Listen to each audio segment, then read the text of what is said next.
organizes, with the help of his Director of Public Utilities, Ben Stefanski, he organizes what I call a pollution tour. I don't think he called it anything himself. But basically it was a traveling press conference.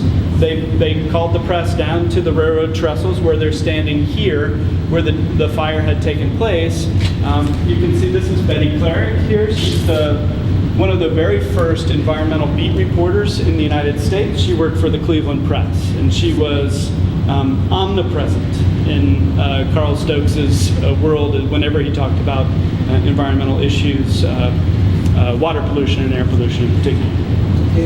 Yeah, Betty Clarick with a K. She passed away shortly before we published the book, but my brother actually interviewed her beforehand. Together, the body of work that she created around the Great Lakes, moving through the Cuyahoga River and all kinds of other issues is really, really important to what it is that we were able to do.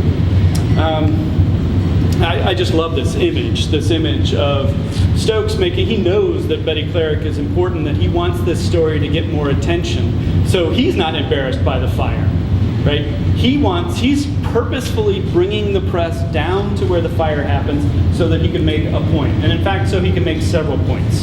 He shows them this place, but he also takes them to several other locations, which further add to the sense of the environmental crisis.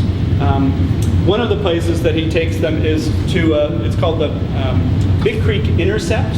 An interceptor sewer is a huge trunk line that runs kind of parallel to or perpendicular to all these other lines that run into it.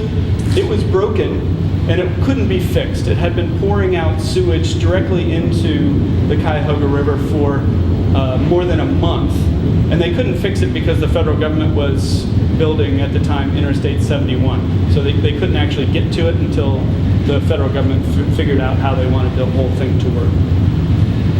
So he takes them, shows them that, and says, hey, look, Cleveland can't fix this problem by itself.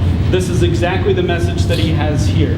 Cleveland cannot fix this problem by itself because the problem isn't entirely ours, and in some cases, we simply aren't empowered to solve the problem, and that was the case for industrial polluters.